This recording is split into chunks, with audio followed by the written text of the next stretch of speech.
नमस्कार प्यारे बच्चों। कुछ 3-4 दिन पहले द इंडियन एक्सप्रेस में इस तरह का एक आर्टिकल आया था जिसमें बताया गया था कि किस तरह से नीट 2025 को प्रिपेयर करना चाहिए, उसके लिए किस तरह से तैयारी करनी चाहिए।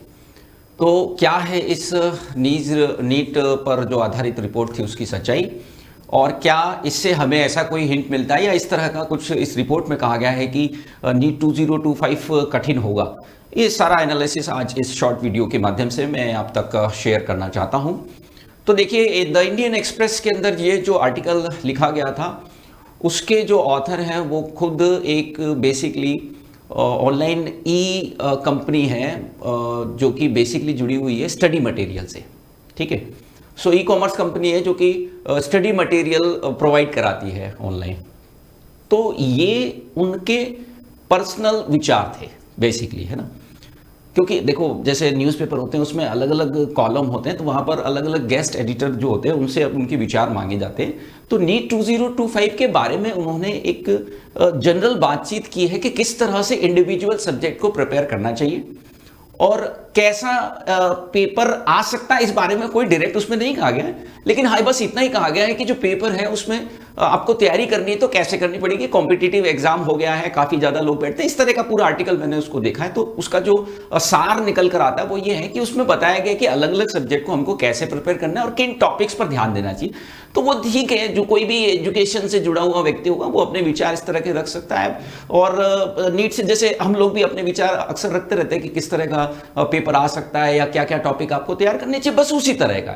पर इसका मतलब ये बिल्कुल भी नहीं है कि कोई एक खुफिया रिपोर्ट सामने आ गई हो कि भाई नीट 2025 का पेपर ऐसा होने वाला है, या कोई अखबार में बहुत भयंकर रिसर्च के बाद में पूरा जो है वो एक कोई न्यूज़ चलाई गई हो कि भाई ऐसा आएगा। तो ऐसा कुछ भी नहीं है, ये एक व्यक्तिगत विचार है जो काफी हद तक ठीक भी है। और उसमें कहीं भी नहीं कहा गया है कि आपका नीट 2025 का पेपर सरल होगा, टफ होगा, क्या पैटर्न होगा, ऐसा कुछ भी उसमें नहीं कहा गया है।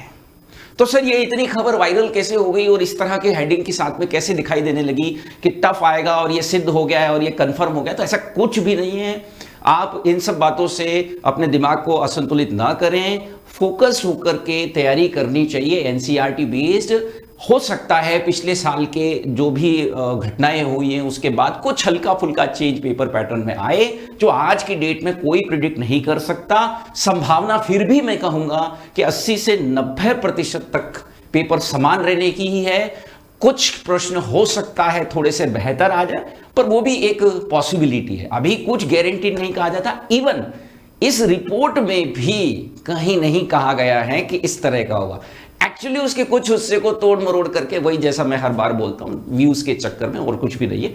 तो ये वीडियो सिर्फ लाने का एक ही उद्देश्य है कि इस तरह की वीडियो से परेशान ना हो, अपना ध्यान जो है जो आप कर रहे हैं उसी पर केंद्रित करें, उसी को अच्छे से प्रिपेयर कर रहे हैं। कभी भी कोई फंडामेंटल चेंजेस किसी भी पेपर में अचानक से एक साल में नहीं आया करते हैं। हल्का फुल्का चेंजेस हो सकता है, वो कोई बहुत बड़ी बात नहीं, उसके लिए आप प्रिपेयर रहिए, उसके लिए थोड़ा बहुत हल्का फुल्का प्रिपरेशन करें, पर फिर भी आपको सारी पढ़ाई नीट की फोकस्ड होनी चाहिए, किस पर, एनसीईआरटी बेस्ड होनी चाहिए। तो बच्चों, इसी तरह के ऑथेंटिक और जेन्युइन न्यूज के लिए आप जुड़ी रहिए उत्कर्ष के वाईटी चैनल से, और ऑथेंटिक और जेन्युइन तैयारी करने के लिए आप उत्कर्ष ऐप डाउनलोड करें जिस पर सभी कोर्सेज अवेलेबल हैं नीट जेईई से संबंधित।